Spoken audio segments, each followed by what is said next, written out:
रायजादा, ऐसा वजनदार नाम मानो इंडिया की टॉप बिजनेसमैन फैमिलीज में से किसी एक का वारिस हो। मगर हम जिस अहान रायजादा की बात कर रहे हैं उसके कतरे कतरे से बेबसी झांक रही है। अहान एक करोड़पति बिजनेस फैमिली का दामाद तो जरूर है, मगर उसकी हालत पर घर के नौकर भी कहते हैं, कुछ पैसे चाहिए तो बता देना, तुम्हारी गरीबी देखी नहीं जाती। कहने को तो अहान जैसी रिच फैमिली के दामाद सड़कों पर महंगी कार दौड़ाते थे, मगर अहान की लाइफ में 3 चीजें आम थी। पहली चीज बेइज्जती, दूसरी चीज बहुत बेइज्जती और तीसरी चीज बहुत से भी ऊपर वाली बेइज्जती। और हाँ, कभी कभी वो किसी रईस को जब अपनी बीवी को एक महंगे होटल में खाना खिलाते देखता था तो वो खुद से कहता था, एक दिन अपना भी टाइम आएगा जब मैं महंगे सूट में ऐसी किसी महंगे होटल में अपनी बीवी शनाया को दर्शन के साथ खाना खिलाऊंगा। जब वो मेरे सीने से लग के एक रोमांटिक डुएट में मेरे साथ रोमांटिक कैंडल लाइट डांस करेगी ना, तो वहां बैठे सारे रईसजादों के सीने पर सांप लौटेंगे।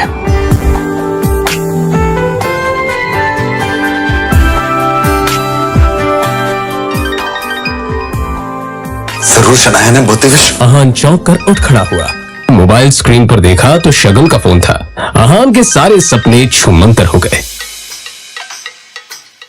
शगुन अहान की बीवी शनाया की कजिन थी, जो हमेशा ही अहान को नीचा दिखाने की कोशिश करती थी। मोबाइल की तरफ देखकर अहान ने बुरा सा मुंह बनाया और फिर कुछ सोचकर फोन उठा लिया। मेरे प्यारे जीजा जी, फोन नहीं उठाते आप? वो मैम। अच्छा वो सब छोड़िए, आप एक काम कीजिए, साहू ज्वेलर्स पे मेरा एक नेकलेस पड़ा है, मैंने ओनर को कॉल कर दिया है, वहाँ जाके नेकलेस कलेक्ट करके मेरे घर पे आ जाइए। शगुन, मुझे बैंक जाना है और ये मैं बैंक जाने का तेवर किसी और को दिखाइएगा जीजा जी। वैसे भी आपको हमारे फैमिली के टुकड़ों पर ही पलना है ना? तो जितना काम कहा जा रहा है उतना कीजिए। और हाँ, नेकलेस के साथ में ओनर आपको 30,000 रुपए भी देगा, वो लेकर मेरे घर पे आ जाइए और 30,000 रुपए में से 1 रुपया भी कम नहीं होना चाहिए, समझे ना? देखो शगुन, आज तक मैंने कभी चोरी नहीं की है। और दूसरी बात यह कि अगर मुझ पर इतना डाउट है तो किसी नौकर को भिजवा के करवा लो। क्या है ना, बहस करने की इजाजत आपको है नहीं, तो जितना काम कहा जा रहा है उतना कीजिए। 1 घंटे के अंदर नेकलेस और पैसे लेकर मेरे घर आ जाइए। और फिर से कह रही हूँ, 30,000 रुपए में से 1 भी रुपया कम नहीं होना चाहिए। बाय। अरे है दीदी को बुलाओ यार, है दीदी।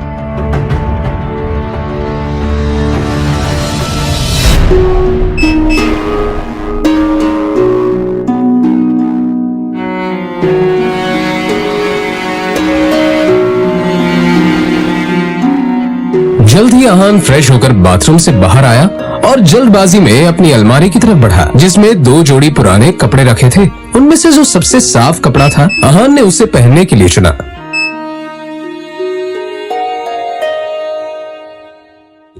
तैयार होकर वो बाहर निकला और जैसे ही सामने देखा तो उसकी सास यामिनी गिल अपनी कुछ सहेलियों के साथ पार्टी में व्यस्त थी। तभी यामिनी जी की एक सहेली ने अपने सैंडल की तरफ देखकर कहा, यामिनी, ये देखो ना, तुम्हारे आते आते मेरा बेल्ट टूट गया चप्पल का। अब मैं घर कैसे जाऊंगी? अरे इसमें टेंशन लेने वाली कौन सी बात है? तुम पार्टी एंजॉय करो, मैं नौकर से कह दूंगी, वो ठीक करवा कर लाएगा। ना ना, मैं नौकरों पे भरोसा नहीं करती। मेरी चप्पल महंगी है, तो एक बार टूट गई चप्पल तो मैं दोबारा पहनती नहीं हूँ। लेकिन क्या करूँ, घर भी तो जाना है ना। अहान उस तरफ से निकला ही था जब यामिनी जी की नजर उस पर पड़ गई। डोंट वरी, नौकर नहीं है, नौकर से थोड़ा ऊपर ही है, वो तुम्हारा काम अच्छे से करेगा। सुनो, ये चप्पल लो और इसे ठीक करा कर लाओ। तभी यामिनी जी की सहेली ने कहा, यामिनी, ये सब काम दामाद से अच्छा नहीं लगता। अरे तुम इतना टेंशन क्यों ले रही हो? वैसे भी इसे ये सब काम करने में बड़ा मजा आता है। तुम लोग को भी कोई काम हो तो बता दे रहा। दामाद है तो क्या हुआ, चप्पल भी ठीक नहीं करा सकता? कुछ तो करे, वैसे भी कुछ करता धरता तो है नहीं। ये बातें सीधा अहान के दिल पर आकर लगी, मगर अब उसे ये सब हमेशा ही सुनने की आदत हो गई थी। उसे याद था कि आज उसका बर्थडे है, मगर ये सिर्फ उसे ही याद था, बाकी किसी को भी इससे कोई मतलब नहीं मैं भी था। शगुन का काम करने जा रहा हूँ। बहस मत करो, जो काम दिया है वो करके आओ। दामाद है तो दामाद की तरह रहो। भिखारी कहेगा। पता नहीं शनाया की जिंदगी में ऐसा क्या लिखा था कि तुम जैसा पति मिला है उससे। और अब यामिनी जी की सहेली ने अहान को उसकी टूटी हुई सैंडल की स्ट्रैप दिखाकर कहा, ये वाली चप्पल ठीक करना है, महंगी दुकान में ठीक करवाना, समझ में आया? कहते हुए उसने अहान का हाथ उठाकर सैंडल उसके हाथ में पकड़ा दिया।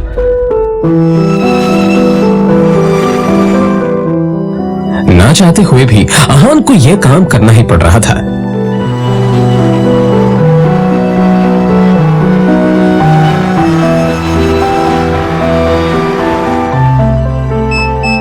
उसके मोबाइल पर उसकी बीवी शनाया ने मैसेज किया। ये मैसेज पढ़ते ही अहान के होठों पर एक स्माइल आ गई और उसकी पूरे दिन की टेंशन जैसे गायब ही हो गई। आज पहली बार शनाया ने उसे ऑफिस बुलाया था। एक वही तो थी उसकी जिंदगी में जिसकी मुस्कुराहट देखकर वो खुद को जिंदा रखता था। शनाया का चेहरा देखे बिना अहान को चैन नहीं मिलता था, और उसके बस में होता तो शनाया की हर एक खुशी के लिए खुद को लाखों बार कुर्बान कर देता। रास्ते में अहान को एक फूलों की दुकान मिली।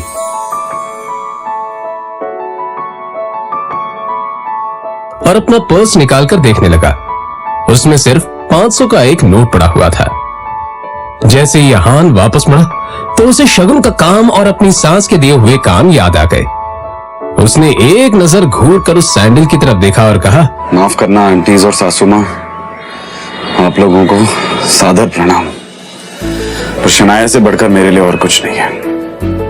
थोड़ी सी डांट सुन लेंगे आपसे। और फिर उस पैसे से अहान ने शनाया के लिए फूलों का वो बुके ले लिया। आज वो पहली बार गिल कंस्ट्रक्शन के ऑफिस जा रहा था, जो कंपनी गिल खानदान की थी। ये सोचकर आज वो फूला नहीं समा रहा था कि वहां उसका अच्छे से स्वागत होगा, कि तभी सामने से आने वाले एक आदमी से अहान टकरा गया। उसका नाम देव मल्होत्रा था। यू इडियट, दिखाई नहीं देता तुम्हें? पता नहीं कहां कहां से मुंह उठाकर चले आते हैं। इस ऑफिस में तुम्हारी खड़े होने की भी औकात नहीं, और ऐसे टहर रहे हैं जैसे तुम्हारी खाले जी का घर है। कौन हो तुम? शायद देव मल्होत्रा ने भी उसके बदरंग कपड़ों से उसे नौकर या ऑफिस बॉय ही समझ लिया था। मल्होत्रा ने एक नजर नीचे पड़े बुके की तरफ देखा और फिर उसे अपने पैरों तले कुचल के बाहर निकल गया। अहान ने अपना सर झुकाए बस उस बुके की तरफ देखा। उधर शनाया अंदर से ये नजारा देख रही थी। तभी अहान की नजर शनाया पर पड़ी तो एक पल के लिए वो अपनी बेइज्जती भूल गया और वो शनाया के केबिन में दाखिल हो गया। वो शनाया की तरफ बढ़ा। अब जाने भी तो शनाया, जो हुआ मेरे साथ वो हुआ, और तुम इतना टेंशन क्यों ले रही हो? जो बात गई वो बात गई। तभी शनाया चीखते हुए बोली, दूर हटिए आप मुझसे, दूर हटिए। आप चले क्यों नहीं जाते मेरी जिंदगी से? नर्क बना रखी है मेरी जिंदगी। अहान को एकदम से झटका सा लगा। वो खुले मुंह से शनाया की तरफ देखता रह गया। तभी शनाया आगे बोली, पता नहीं कौन से बाबू की सजा मिल रही है मुझे। आप चाहते क्या? पापा ने हम दोनों की शादी जबरदस्ती करवाई थी, वरना आप तो कभी मेरे लायक थे ही नहीं। और आज भी आपको पति कहते हुए मुझे शर्म आती। अरे आज वो ड्राइवर नहीं था इसलिए आपको बुला लिया, पर मुझे क्या पता था कि मेरा पति इस काम के भी लायक नहीं है। यहां आकर आपने मेरे सबसे पुराने क्लाइंट मिस्टर मल्होत्रा को नाराज कर दिया है। अब कैसे होगा काम मेरा? आंखों में आंसू लिए शनाया ने आगे कहा, मैं जहां पर भी जाती हूँ आप मुझे बेइज्जती के सिवा और कुछ नहीं दे सकते। सिर्फ एक बदनुमा दाग बनकर रह गए हैं आप मेरी जिंदगी पर। इतना कहकर शनाया केबिन के बाहर निकल आई। तभी रास्ते में पड़े बुके की तरफ देखकर शनाया ने कहा, क्या है ये सब? क्या गंदगी फैला रखी है यहाँ पर? फेंको इसे डस्टबिन में। फूल को अपने पैरों से कुचलते हुए आगे बढ़ गई।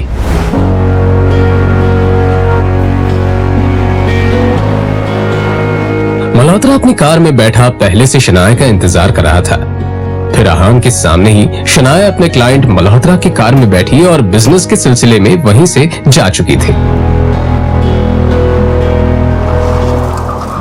तभी अहान के सामने काली रंग की कार आकर रुकी, जिसमें से एक अधेड़ उम्र का शख्स बाहर निकला। अहान उसे देखते ही चौंक गया, क्योंकि उसकी यहाँ आने की उम्मीद अहान को बिल्कुल नहीं थी। वो आदमी अहान के सामने आकर बोला, यंग मास्टर, एशिया की सबसे अमीर कंपनी है और रायजादा ग्रुप के अरबों रुपए का बिजनेस एम्पायर है। आपका इंतजार कर रहा है। वक्त आ गया है कि आप आकर अपना बिजनेस संभालें।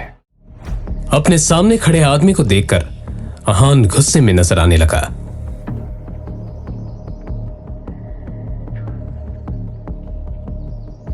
मिस्टर विक्रम, आप यहां पर क्या कर रहे हैं? यंग मास्टर, मैं आपको लेने के लिए आया हूं। देखिए, मैं आपके साथ बहस तो नहीं कर सकता। मैं भी आपके पिताजी का एक नौकर ही हूं। पर हाँ, उन्होंने जो काम बोला है वो तो मुझे करना ही होगा। सीधे पॉइंट पर आइए। पहेलियां बुझाना मुझे पसंद नहीं है। तो मैं आपसे ये कहने के लिए यहाँ आया हूं कि आपके पिताजी आदित्य रायजादा ये चाहते हैं कि आप आकर उनका बिजनेस संभालें। वो इस एशिया का सबसे बड़ा एम्पायर आपको सौंपना चाहते हैं। और आपको लगा कि मैं उनकी बात मान लूंगा? मैं तो उनका बेटा हूं। तो फिर ये सब मुझे क्यों देना चाह रहे हैं? फिर जब मेरी माँ बीमार थी और मैं उनके पास मदद मांगने गया था, वो तो मीटिंग में बिजी थे ना। और उसकी वजह से आज मेरी माँ इस दुनिया में नहीं रही, और इसके लिए मैं उन्हें कभी माफ नहीं करूंगा। तो बेहतर ये होगा कि आप चले जाइए। अहान के इस बात पर विक्रम ने एक लंबी सांस ली और फिर कहा, यंग मास्टर, आप तो जानते हैं आपके पिताजी कितने जिद्दी हैं। वो आपको वापस लाने के लिए किसी भी हद तक जा सकते हैं, किसी भी हद तक। उनके सामने कोई औकात नहीं रखता। वो जब चाहे, जिसे चाहे, जहां चाहे पल में मिट्टी में मिला सकते हैं। लेकिन हाँ, जो आपके साथ हुआ उसे भूल जाए और रायजादा ग्रुप को अपना ले। रायजादा तैयार है आपको वो सब कुछ देने के लिए, जिसके आप हकदार हैं। अहान ने जैसे अपना आखिरी फैसला सुनाते हुए कहा, आप यहां से चले जाइए विक्रम, और जाके बता दीजिए कि मुझे उनकी दौलत में कोई इंटरेस्ट नहीं, और उनकी सारी दौलत भी मेरी मां को वापस नहीं ला सकती। और हां, ये बात गलती से भी बाहर नहीं आनी चाहिए कि मैं रायजादा खानदान से हूं, और रायजादा ग्रुप का मालिक मिस्टर आदित्य रायजादा का बेटा हूं। चलिए। विक्रम उसे जाता हुआ देखता रहा और फिर अपना मोबाइल निकालकर आदित्य रायजादा का नंबर डायल किया। दूसरी तरफ से आवाज आई, मुझे वो किसी हालत में चाहिए। उसके लिए जो भी रास्ता अपनाना है अपनाओ। मुझे अहान हर हालत में चाहिए।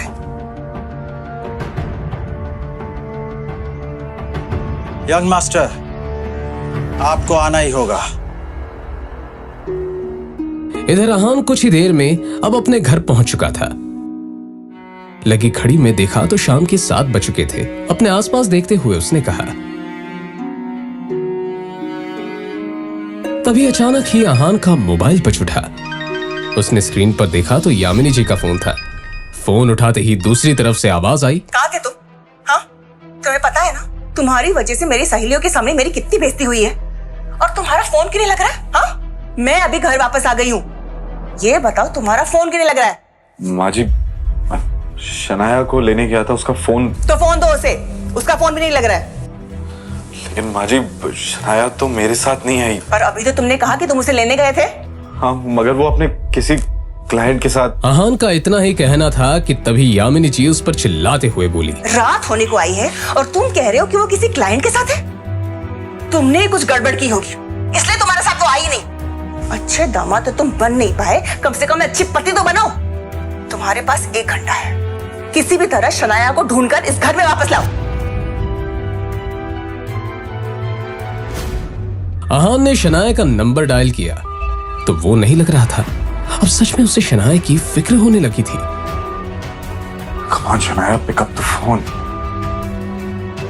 वो लगातार शनाया को फोन लगाता रहा मगर उसका फोन नहीं लगा। अब परेशान होकर अहान बाहर निकला। अहान के बारे में भले ही मल्होत्रा को नहीं पता था मगर अहान देव मल्होत्रा के बारे में कई बार शनाया के मुंह से सुन चुका था कि मल्होत्रा उसका पुराना क्लाइंट है और उसका एक नाइट क्लब भी है। अंदर बेहद ही शोर शराबा था और लोग शराब पीकर नाच रहे थे।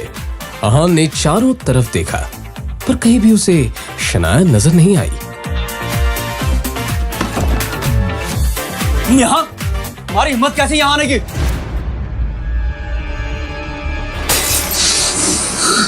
मिस्टर देव मल्होत्रा, मैं शनाया का पति हूं।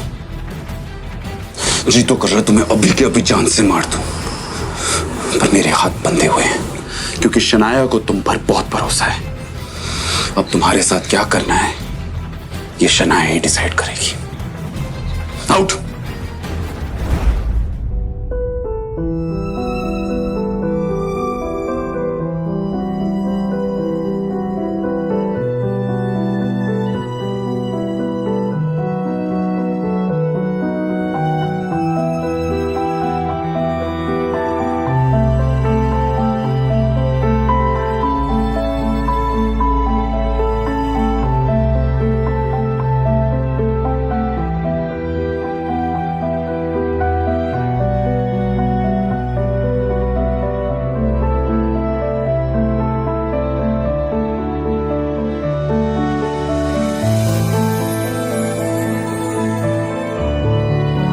पता है हमारा एक साथ सोना आपको पसंद नहीं है,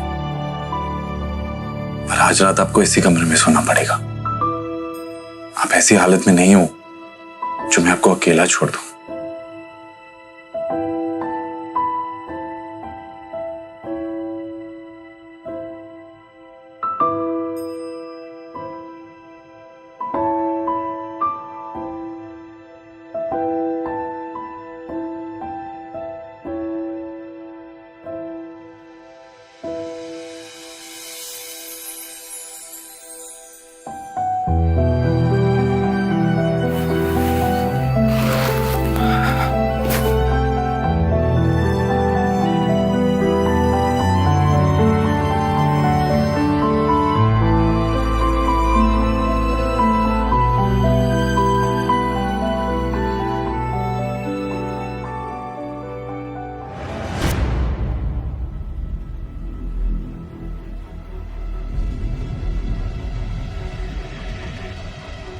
आपकी हिम्मत कैसे हुई मुझे अपने साथ सुलाने की?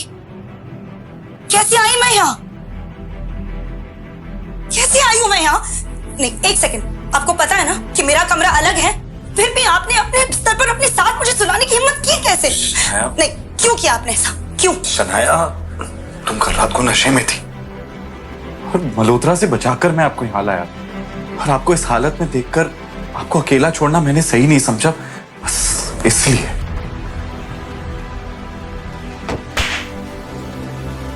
अब शनाया को बीती रात की सारी घटनाएं याद आ गई जब देव मल्होत्रा ने उसके ड्रिंक में कोई दवा मिला दी थी और फिर उसका फायदा उठाना चाहा था। मुझे याद आ गया कि मेरे साथ कल क्या हुआ था, पर अगर आप ये समझते हो कि आप इस बात का फायदा उठाकर मेरे करीब आ सकते हो तो ये दिमाग से कंप्लीटली निकाल दो। आपके चक्कर में मुझे याद ही नहीं रहा कि मुझे कितना जरूरी काम करना था। इस मल्होत्रा का तो कुछ करना पड़ेगा। मुझे पता ही नहीं था कि ये इतना घटिया इंसान निकलेगा।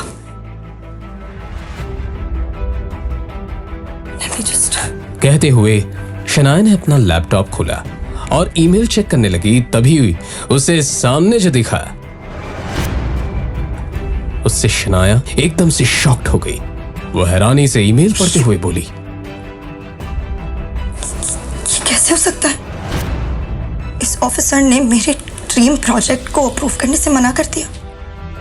तभी अचानक ही शनाया का मोबाइल बजने लगा उसने स्क्रीन पर देखा तो उसके दादाजी आनंद गिल का कॉल था। गिल कंस्ट्रक्शन कंपनी के बिजनेस से जुड़े सारे अहम फैसले वही लेते थे। शनाया फोन की तरफ ऐसे देखने लगी जैसे अगर उसे उठा लिया तो कयामत ही आ जाएगी। उसे पता था कि बिजनेस से जुड़े फैसले लेने में उसके दादाजी बेहद सख्त हैं। हमारी कंपनी के सबसे बड़े प्रोजेक्ट को तुमसे वापस लिया जा रहा है और साथ ही अब तुम इस फैमिली बिजनेस से अलग रहोगी। तुम्हारा अब गिल कंस्ट्रक्शन से कोई वास्ता नहीं होगा। I hope that is clear.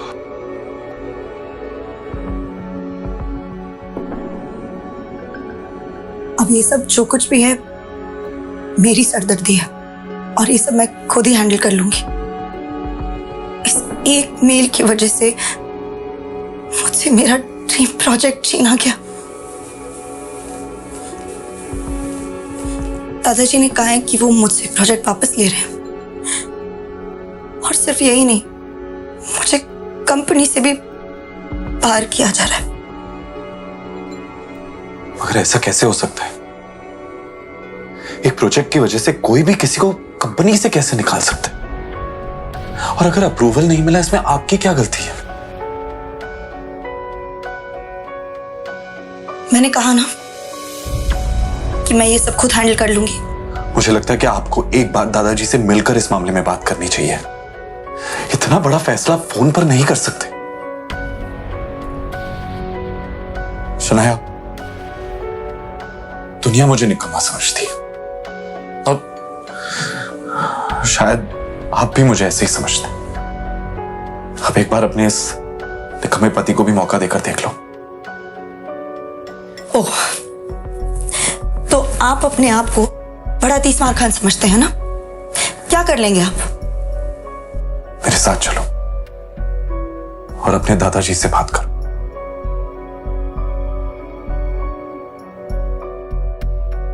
चलो। कुछ ही देर में वो दोनों शनाया के दादाजी आनंद गिल के ऑफिस में थे। Shanaya, Aahan, sit down. देखो शनाया, बिजनेस के मामले में मैं बहुत साफ हूं। मैंने जो फैसला लिया है गुस्से में आकर नहीं और ना ही जज्बात में आकर लिया है। ये नई बिल्डिंग का प्रोजेक्ट गिल कंस्ट्रक्शन का बहुत बड़ा सपना था जो अब तक मुकम्मल नहीं हुआ। वाई? दादाजी, आई फील लाइक क्योंकि तुमसे ये काम नहीं हो पा रहा। मैंने ये प्रोजेक्ट तुम्हारे कजन शौर्य को दे दिया है। आज से वो इस प्रोजेक्ट को हैंडल करेगा। तुम घर पर बैठकर आराम करो। पर दादाजी, ये प्रोजेक्ट मेरा सपना है दादाजी। मुझे नहीं पता क्या कमी रह गई जो हमें अप्रूवल्स नहीं मिले, बट आई प्रॉमिस यू किसी भी हाल में मैं अप्रूवल्स लेके रहूंगी।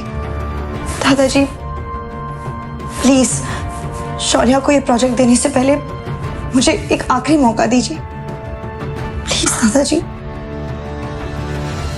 ठीक है, मगर ये काम आज ही होना चाहिए। I hope I am clear on that. जी दादाजी, एब्सोल्युटली।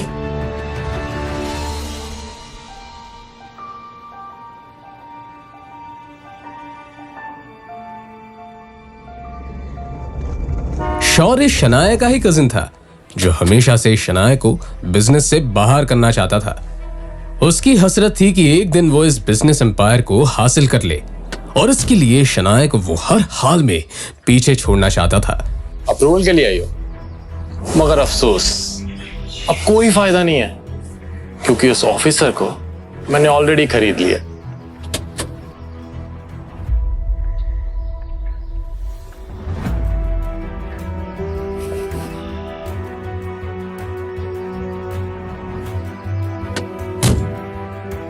लाइफ पे तो बड़ी मस्ती कर रहे थे। मिस्टर सक्सेना,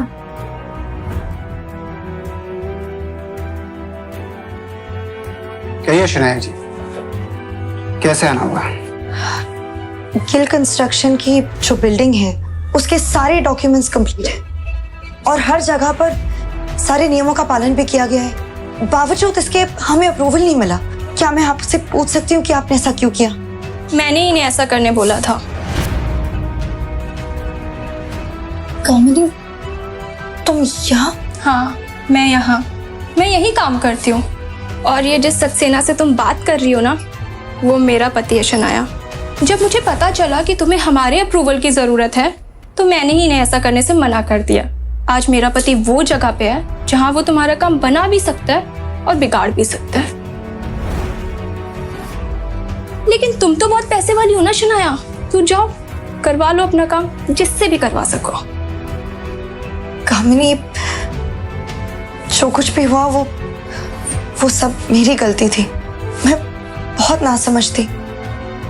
प्लीज अगर हो सके तो सब भूल जाओ। मैं नहीं भूल सकती शनाया, मैं नहीं भूल सकती उस दिन को शनाया, जिस दिन मेरी शादी तय हुई थी और ये बात मैं तुम्हारे साथ सारी सहेलियों को बता रही थी। और तुमने मेरे बेरोजगार पति के बारे में सुनकर सबके सामने उसका मजाक उड़ाया था और मेरा भी मजाक उड़ाया था। सारी सहेलियां हंस रही थी मेरे ऊपर और मैं रोते हुए वहां से आई थी। कामिनी देखो, वो सब मेरी नासमझी थी और मैं बहुत ज्यादा शर्मिंदा हूँ। शर्मिंदा होने से काम नहीं चलेगा शनाया। उस दिन का बदला तुम्हें आज चुकाना होगा। बेइज्जती के बदले बेइज्जती होनी चाहिए। मतलब ये तुम्हारा पति है ना, इसने आज तक कौन से झंडे गाड़ दिए शनाया? अरे इसकी तो मेरे पति के बराबर खड़े रहने की भी औकात नहीं है। और मैंने सुना है कि ये घर जमाई बनकर रहता है। कामिनी, अब तुम गलत बोल रही हो। मैंने अभी कुछ कहा ही कहा है शनाया। ठीक है, अब सुनो, अगर तुम्हें अप्रूवल चाहिए तो तुम्हारे पति को बोलो मेरे पति के सामने हाथ जोड़ के गिड़गिड़ा के अप्रूवल की भीख मांगे। कामिनी, तुम बाहर का रास्ता उधर है शनाया।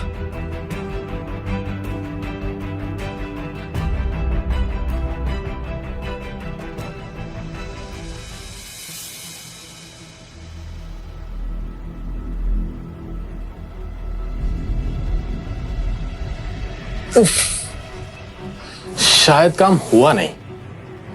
So sad. अब तो तुम्हें प्रोजेक्ट मेरे हवाले करना होगा। और तो और आनंद दादू की नजरों में भी अब तुम किसी काम की नहीं रही। अब तो तुम्हें ये कंपनी भी छोड़नी पड़ेगी। तुम बिल्कुल टेंशन मत लो, मैं हूं ना, मैं सब संभाल लूंगा। तुम बस घर पर आराम करो अपने उस निकम्मे पति के साथ, उसकी बीवी बनकर। और वो तुम्हारा पति कहां रह गया? वापस नहीं आया तुम्हारे साथ?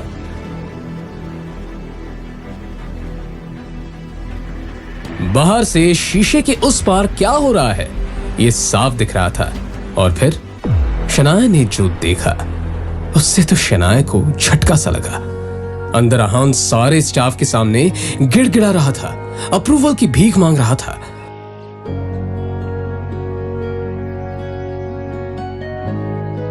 सचमुच बहुत प्यार करता है तुमसे, तुम्हारे लिए कुछ भी कर सकता है। वैसे कहां से मिला तुम्हें ये? खैर मुबारक हो, तुम्हें तुम्हारा अप्रूवल मिल चुका। मगर ये कैसे हो सकता है? मैंने तुम्हारे पति को पैसे दिए हैं। वो तुम्हें वापस मिल जाएंगे। मेरे लिए मेरा बदला ज्यादा जरूरी था।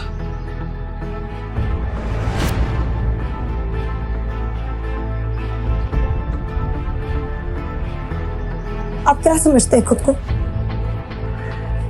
क्यों किया आपने ऐसा?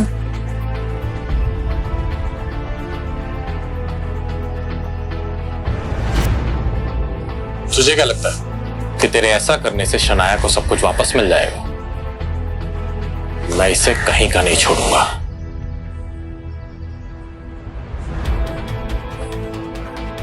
तू क्या? दुनिया में कोई भी शनाया का बाल तक बांका नहीं कर सकता। तो मगर कब तक साथ देगा तो शनाया का? देखता जा, मैं तेरा और शनाया का रिश्ता ही खत्म कर दूंगा। कोशिश कर ले, चल जाएगा।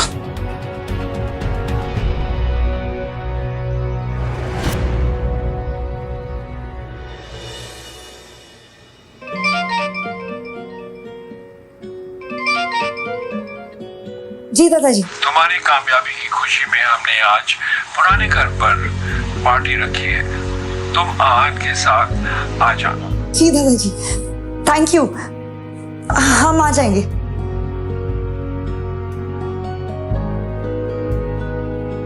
क्या हुआ?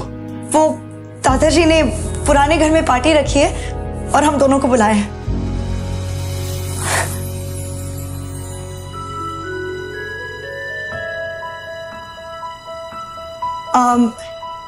मेरा मतलब है कि पार्टी में बुलाया है, पर इसमें इतना खुश होने वाली बात ही नहीं है। उन्होंने कहा है कि आप सिर्फ हमें छोड़ने चलेंगे बस। आहान भी अंदर ही अंदर काफी खुश था, मगर उसने ये अपने चेहरे पर जाहिर नहीं होने दिया।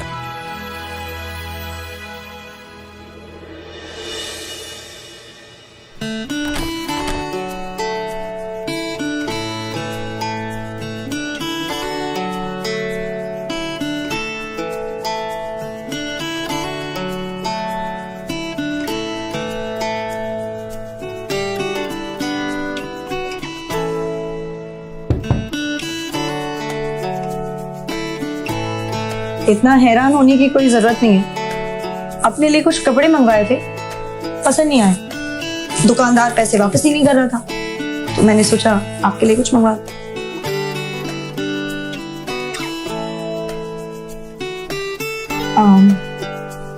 चलते हुए पहन लीजिएगा।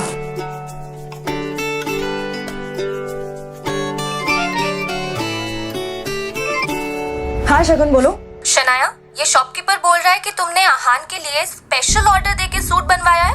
क्या चल रहा है ये सब? तो मैं आहान के लिए कुछ करूं तो उसमें गलत क्या है? फोन रखो, बाद में बात करते हैं। शाम हो चुकी थी और सभी बड़े लोग पार्टी में आ चुके थे। आहान और शनाया को देखकर शौर्य और शगुन के मन में कुछ और ही चल रहा था। एक काम बोला था मैंने इस आहान को, वो भी नहीं हुआ इससे। आजकल बहुत सर पर चढ़कर नाच रहा है। इसके लिए मैंने खुद कुछ सोच रखा है, कुछ ऐसा जिससे जितनी ये जोड़ी खूबसूरत दिख रही है ना, उतना लोग इन पर थूके। उसके लिए मुझे तुम्हारा साथ चाहिए होगा। इस पार्टी में कुछ तो ऐसा करना पड़ेगा जिससे आहान और शनाया की बेइज्जती भी हो जाए और गलती भी आहान की हो। शौर्य, ऐसा होगा कैसे? इस गरीब सड़क छाप पे इतना महंगा सूट कुछ जम नहीं रहा है। शनाया, वेलकम बच्चा। Aahan, welcome to the party. Come let's have a drink. आ जाओ। शनाया भी पता नहीं आजकल इसे कुछ ज्यादा ही भाव देने लग गई है। पता नहीं क्या हो गया ऐसे। सही कहा, आजकल कुछ ज्यादा ही उछल रहा है। अब देखो मैं क्या करता हूं।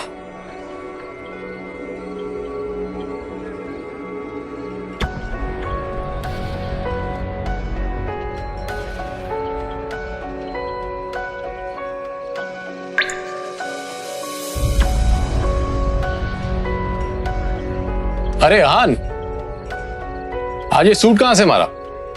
ओ, अब ये निकम्मा पति अपनी पत्नी के टुकड़ों पे पलने भी लगा है, वरना तुम्हारी इतनी औकात कहां कि तुम इतना महंगा सूट पहन सको। अरे जीजा जी, इसकी बातों का बुरा मत मानिए आप। अब आखिर जीजा जी घर जमाई है ना। अब घर जमाई तो अपने ससुराल के टुकड़ों पर ही पलता है ना? और आप अपनी पत्नी के पैसों पे ऐश कर रहे हो, तो इसमें गलत क्या है? अच्छा सॉरी, लेकिन शगुन, तुम्हें लगता है कि शनाया इससे प्यार करती है? तुम्हें ऐसा क्यों नहीं लगता? वो देखो, अपने पति को छोड़कर। वो तो है। गौरव हमेशा से ही शनाया को पसंद करता था, मगर फिर उसकी शादी शगुन के साथ हो गई। बावजूद इसके गौरव अब भी कोई मौका नहीं छोड़ता था, इसलिए अब भी वो उस पर ट्राई करता रहता था। हाँ, ये बात अलग थी कि शनाया गौरव को जरा भी भाव नहीं देती थी। कम से कम आज के दिन तो शनाया को अपने पति को अकेला नहीं छोड़ना चाहिए था। जीजा जी, ओ छोड़िए ना, चलिए हम एंजॉय करते हैं। नहीं मैम, शराब नहीं। अरे कम ऑन आहान, कभी कभी ऐसी पार्टीज में ये सब चलता है। पी भी लो। अरे लो यार, P low. That's like a good boy. ओ जीजा जी, हमारे ग्लास से नहीं पियेंगे? इतना भेदभाव? चलिए come on finish it. Come on come on come on come on. You have to do this, you have to do this. Come on come on. Bravo जीजा जी।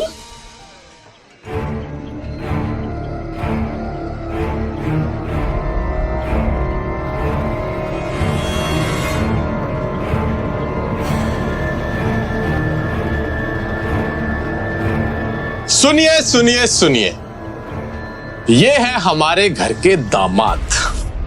इनमें बहुत सी खूबियां हैं और ये किस खानदान से है, इनका पेशा क्या है, आज ये सब बताएंगे कि इन्होंने क्या सोचकर हमसे रिश्ता जोड़ा।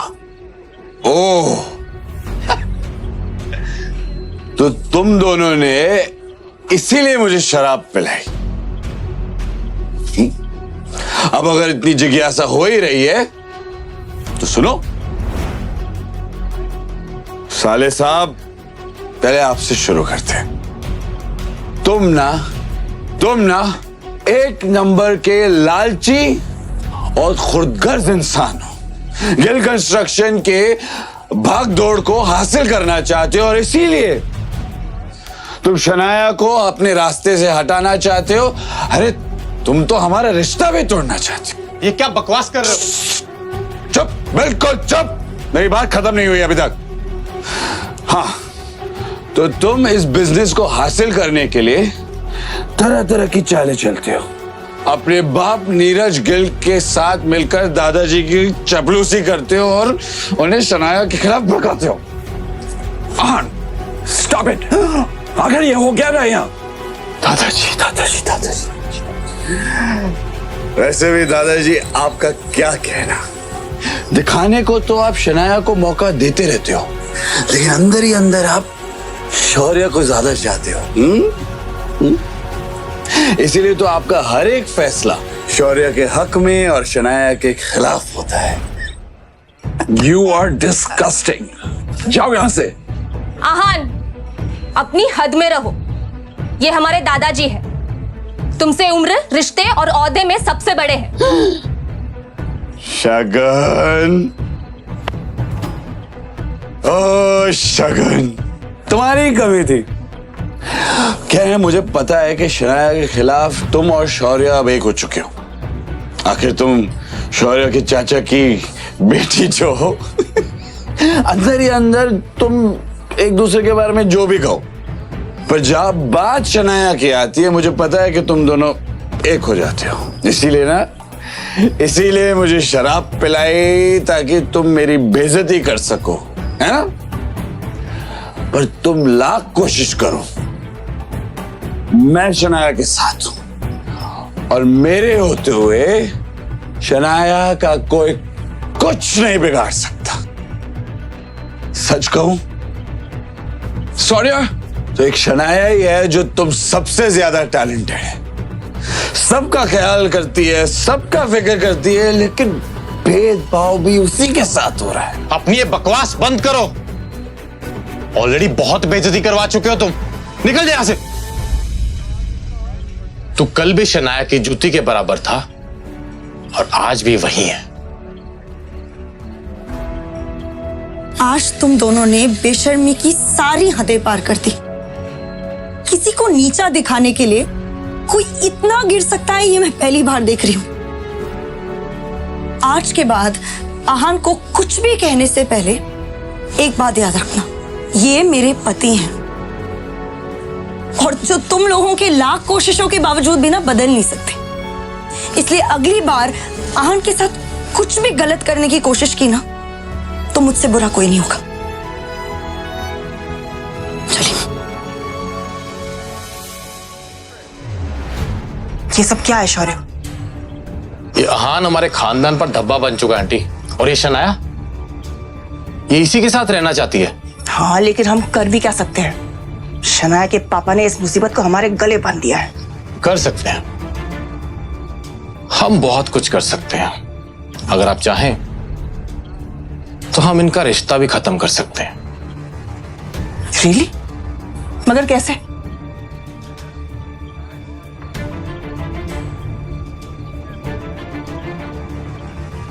ठीक है, तुम्हें जो करना है तुम करो, लेकिन एक बात याद रखना, शनाया को कुछ नहीं होना चाहिए।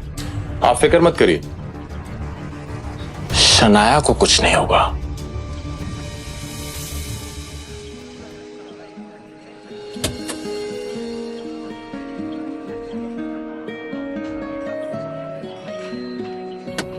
आज जो कुछ भी हुआ है उसे भड़काने में जरूर शौर्य और शगुन का हाथ है, मगर जो भी हो, आखिरकार आहान के दिल में छुपी हुई फीलिंग्स तो सामने आ गई।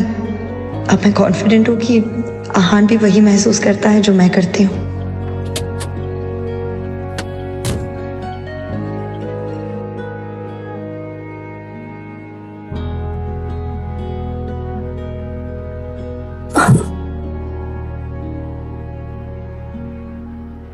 मैं आपसे बहुत प्यार करता हूँ। सॉरी, जो भी हुआ ना उसमें मेरी कोई गलती नहीं। सब ना हमें अलग करना चाहते, मगर मैं ऐसा होने नहीं दूंगा। मैं आपके साथ रहूंगा, आपको कभी अकेला नहीं छोड़ूंगा।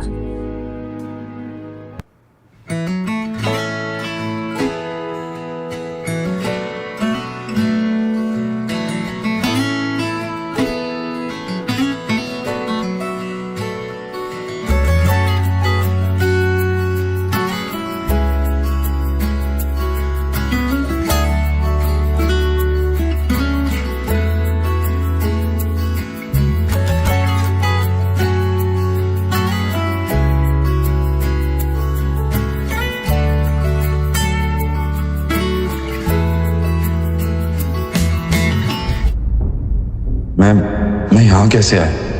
क्या हुआ मेरे साथ? कल रात को काफी ज्यादा हो गया था। अब मैं शनाया को कैसे फेस करूंगा? खैर, देखा जाएगा।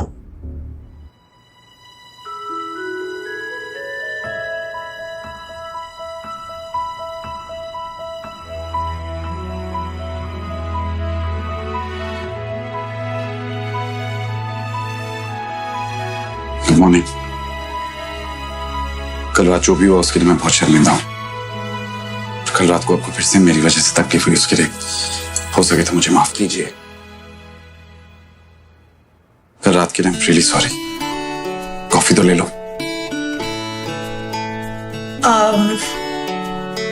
एक्चुअली वो मुझे फ्रेश होने जाना है, बहुत काम है, लौट कर पी लूंगी।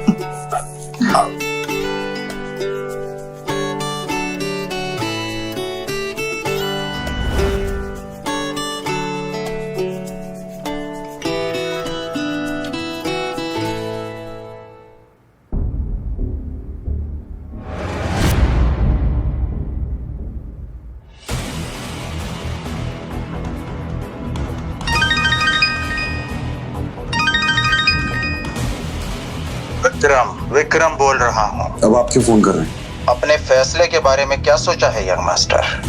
मैंने आपसे कितनी बार कहा है मेरा पीछा छोड़ दीजिए। मुझे बार बार फोन मत कीजिए। मैं नहीं चाहता कि कोई भी जाने कि मैं एक अमीरजादा हूं। ये बात सीक्रेट ही रहनी चाहिए।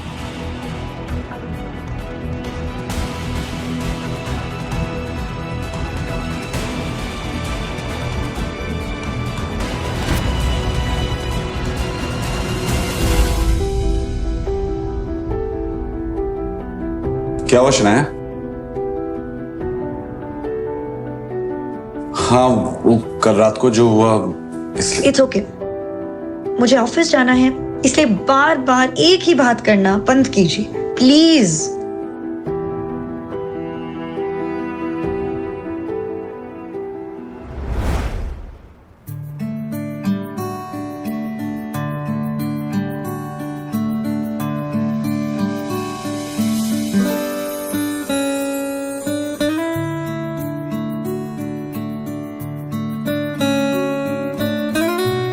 शनाया, आप ये शायद ऊपर भूल गई थी, लगा लीजिए वरना आपके सर में दर्द शुरू हो जाएगा। दोनों अपने मंजिल की तरफ निकल पड़े। वो मैं सोची थी कि क्यों ना मैं इस बाइक से ही चलूं, ट्रैफिक में आसानी हो जाएगी ना।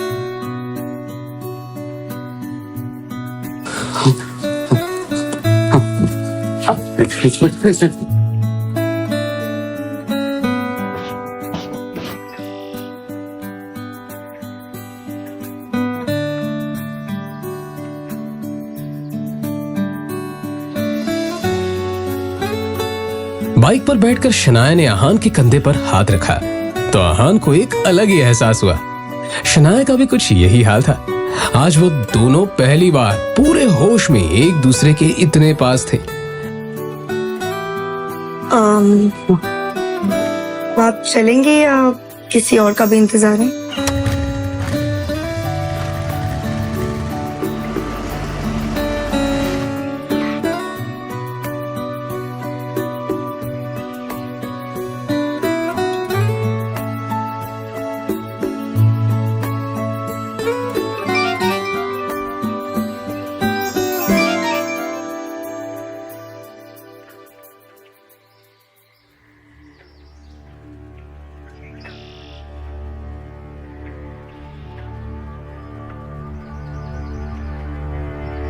शनाया के पापा के एक्सीडेंट की खबर सुनकर आहान की भी वही हालत खराब हो गई, क्योंकि एक वही तो थे उनकी जिंदगी में जिन्होंने आहान पर हमेशा विश्वास किया था। शनाया बेटा, तुम्हारे पापा उन्हें आईसीयू में रखा है। आप चिंता मत कीजिए, सब ठीक हो जाएगा। जाके पता करके आते हैं, चलिए। क्या बात है डॉक्टर, कैसी हालत है वो उनकी? जब उन्हें यहाँ लाया गया तो उनकी हालत बहुत खराब थी, पर अब उनकी हालत स्थिर है। फिर भी हम उन्हें निगरानी में रखे हुए हैं। फिलहाल उम्मीद है कि उनकी हालत में सुधार हो, पर कुछ और होने की आशंका से हम इनकार भी नहीं कर सकते।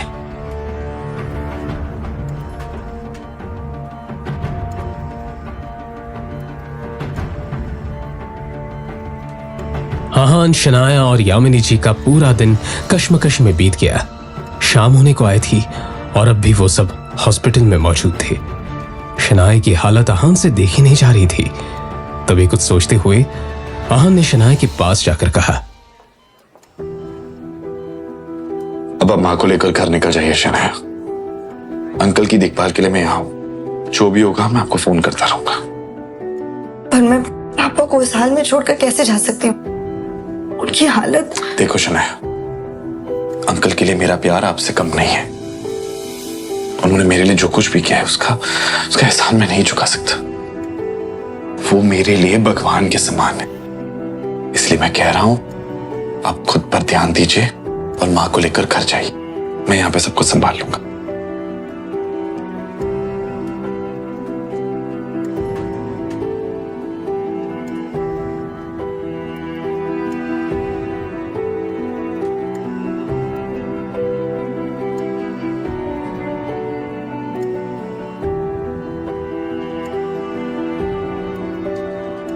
कुछ ही देर में शनाया अपने कमरे पर और यामिनी जी अपने घर पर थी।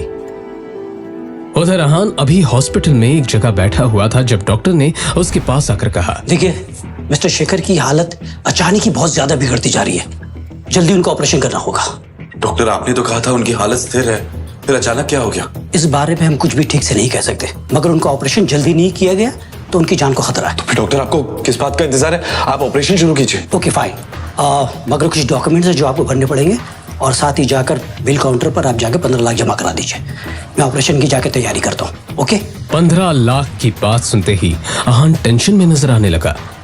उसने शनाया को कॉल करने के लिए फोन निकाला ही था कि तभी उसके सामने विक्रम खड़ा दिखाई दिया, जो आहान की तरफ देखकर मुस्कुरा रहा था। उसे देखते ही आहान के दिमाग में ढेर सारे डाउट्स आ गए और वो विक्रम के पास जाकर बोला, आप यहाँ पे क्या कर रहे हैं? वैसे शनाया पैसे का इंतजाम आसानी से कर लेगी, लेकिन आपने ये सोचा है यंग मास्टर कि ये सब अपने आप कैसे हो गया? यह एक्सीडेंट तुम्हारे पापा के कहने पर ही करवाया गया है। आपकी हिम्मत कैसे हुई ये करवाने की? आदित्य रायजादा की हिम्मत इतनी ज्यादा है कि उनके एक इशारे पर शेयर मार्केट हिल सकता है। ये तो एक मामूली सा एक्सीडेंट है। ये आपने सही नहीं किया और इसकी कीमत आपको चुकानी ही होगी। बस 15 लाख की तो कीमत है और मैं वो पूरी देने के लिए तैयार हूं। रायजादा ग्रुप को अपना लो। वैसे भी इस कंपनी के सामने 15 लाख ऊंट के मुंह में जीरे समान है। ये पैसे तो तुम्हें देने ही होंगे, लेकिन अंकल के एक्सीडेंट का हिसाब मैं बाद में लूंगा, लेकिन तुम्हारी बात कभी नहीं मानूंगा। वैसे भी अगर मैं तुम्हें पैसे ना दूं तो तुम्हारा काम रुकेगा नहीं। शनाया है तुम्हारे पास, क्यों? लेकिन सोचो, अगर शनाया को यह पता चल जाए कि रायजादा खानदान के साथ ताल्लुक होना ही इस एक्सीडेंट की वजह है, तो क्या वो तुम्हें माफ करेगी? हाँ? तुम्हारा ये जो रिश्ता है धीरे धीरे सही हो रहा है, वो पूरी तरह खत्म हो जाएगा।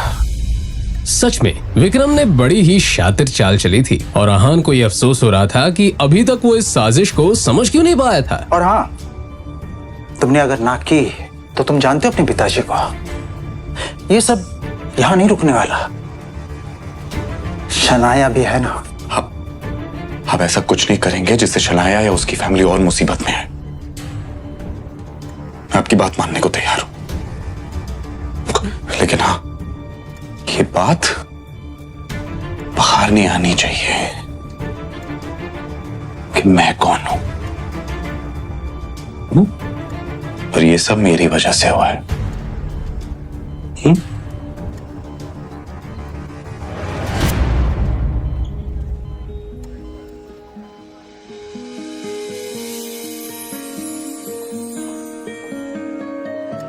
आहान ने शनाया को उसके पापा की हालत के बारे में बताया और फिर जरूरी फॉर्मेलिटीज पूरी करने के बाद उनका ऑपरेशन शुरू हो गया।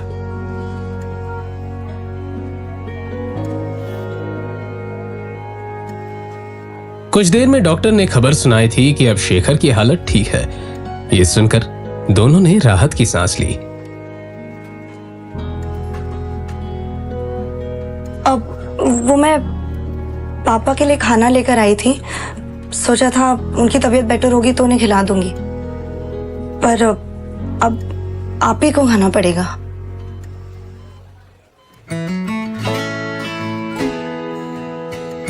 अब भिंडी की सब्जी है। आहान को सच में भूख लगी थी।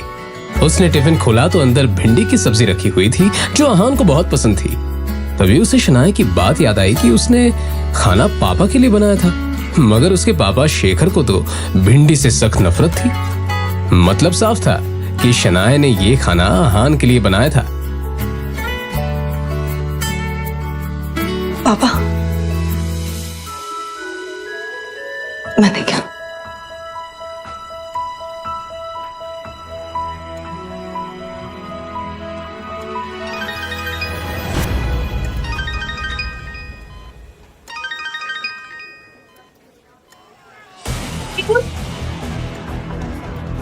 शगुन, क्या नया नाटक है? शगुन के रोने की आवाज और गुंडों के हंसने की आवाज आहान के कानों में साफ पड़ रही थी।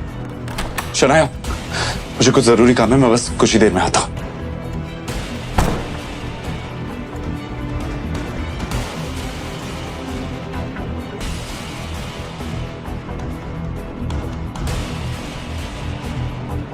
अचानक हुए इस हमले से आहान खुद को संभाल नहीं पाया।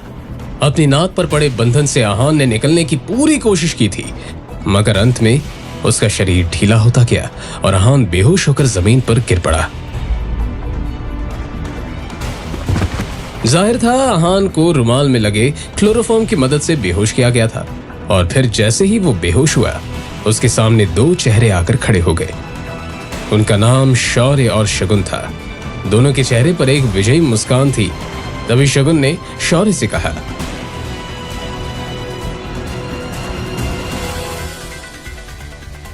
इसके बाद क्या हुआ कुछ पता नहीं चला। अगली सुबह जब आहान की आंख खुली तो उसे अपने कमरे में पाया। मैं कैसे आया? रात के बारे में याद आते ही आहान चौंक पड़ा। क्या हुआ है मेरे साथ?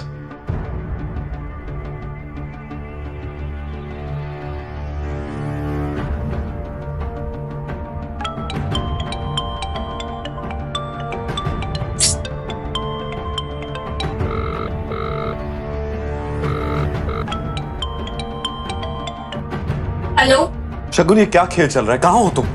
मैं जब मल्होत्रा के यहाँ पहुंचा तब वहां तुम नहीं थी, और फिर मुझे किसी ने बेहोश कर दिया, और अब मैं अपने घर में उठाऊं।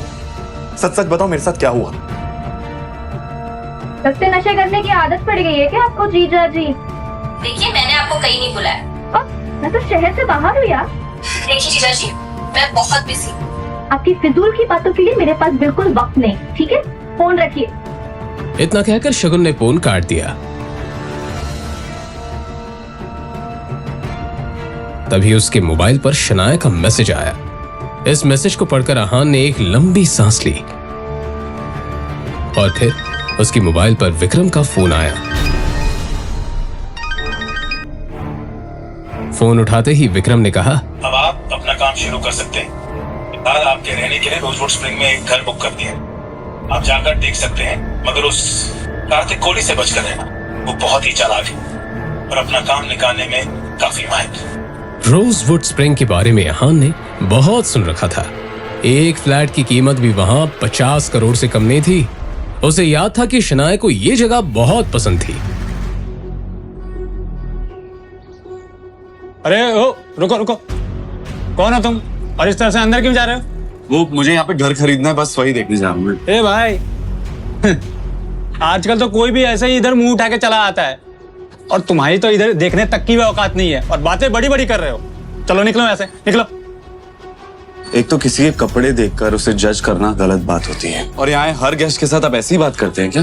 मुझे जाने दीजिए। अरे जाओ जाओ, निकलो। अरे भी गाड़ी लेके निकलो, चलो। और फिर इस तरह से उनके बीच बात काफी बढ़ गई। आहान उसको थप्पड़ मारने ही वाला था कि तभी पीछे से एक आवाज आई। सर।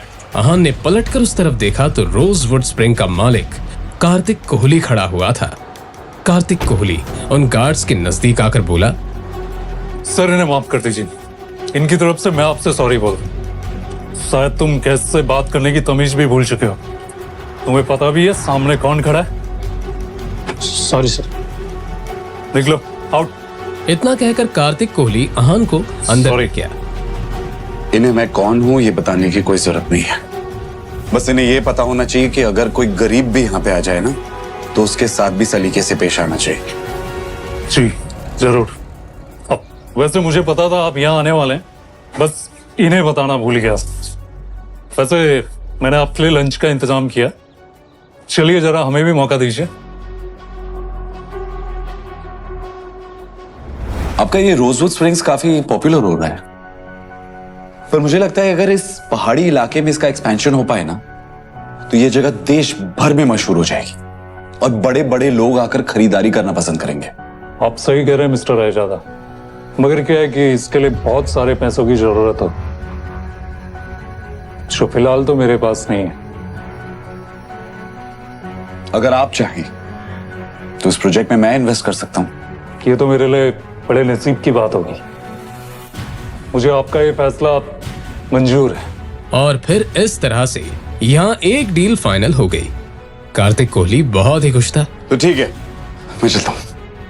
अरे मिस्टर रायजादा, बाहर धूप बहुत है, आप मेरी गाड़ी लेकर जाइए प्लीज।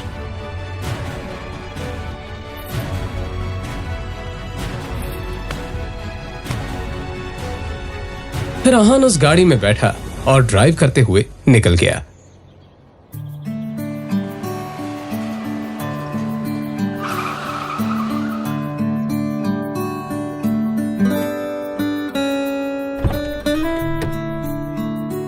इधर आहान अब शनाया के ऑफिस के बाहर पहुंच चुका था। आज वो इस गाड़ी पर शनाया को ले जाने वाला था। बाहर निकलते ही शनाया हैरानी से आहान को देखकर बोली, ये इतनी महंगी गाड़ी रेंट करने की क्या जरूरत थी? अरे आप टेंशन मत लीजिए, इसे मेरे एक दोस्त ने ऑफर किया। आप चलिए चलते।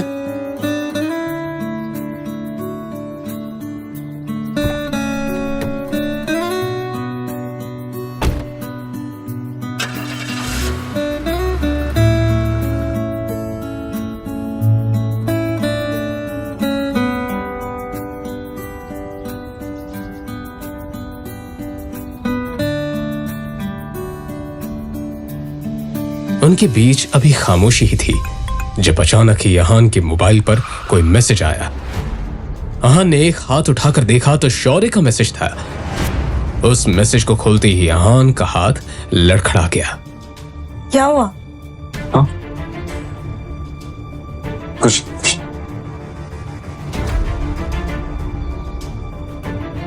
शनाया ने घूरते हुए एक नजर अहान की तरफ देखा तो उसे कुछ अजीब लगा। अगर आपको कोई प्रॉब्लम है तो आप मुझे बता सकते हैं। शौर्य ने जो मैसेज भेजा था उसमें अहान के कई सारे फोटोज थे जिसमें अहान किसी लड़की के साथ दोनों उस तस्वीर में काफी ज्यादा इंटीमेट थे। तभी अहान को एक और मैसेज आया जिसमें लिखा हुआ था, तुम्हारी ये सारी तस्वीरें अब शनाया को मिलने वाली हैं, जल्दी घर पहुंच जाओ। ये मैसेज पढ़ते ही अहान की हालत खराब हो चुकी थी।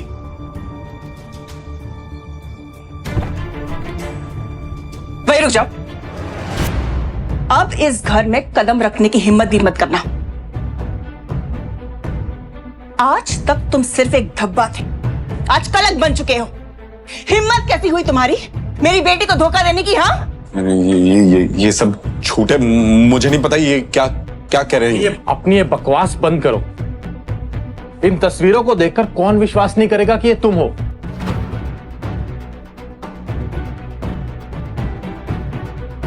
कहते हुए शौर्य ने मोबाइल शनाया के हाथों में दे दिया।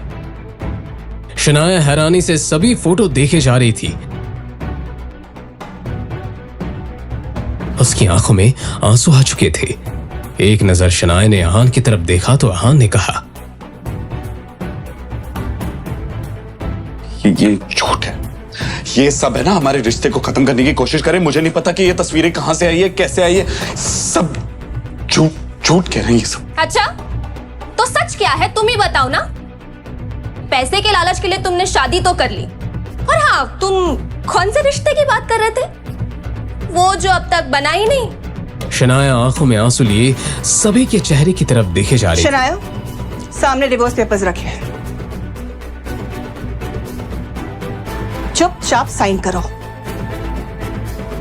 अब इस आदमी के साथ मैं तुम्हें 1 मिनट के लिए भी बर्दाश्त नहीं कर सकती। फिर एक बार शनाया ने अहान की तरफ देखा। उसकी आंखों में आंसू देखकर अहान का दिल जोरों से धड़कने लगा।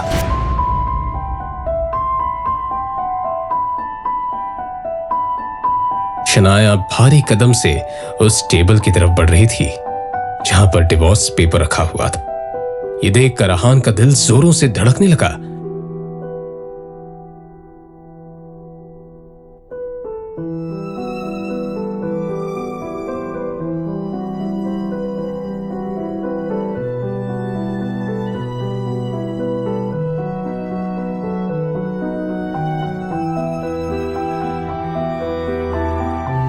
क्या शनाया अहान को तलाक दे देगी या फिर आएगा कहानी में नया मोड़? जानने के लिए बने रहिए इस कहानी के साथ सिर्फ और सिर्फ पॉकेट एफएम ऐप पर।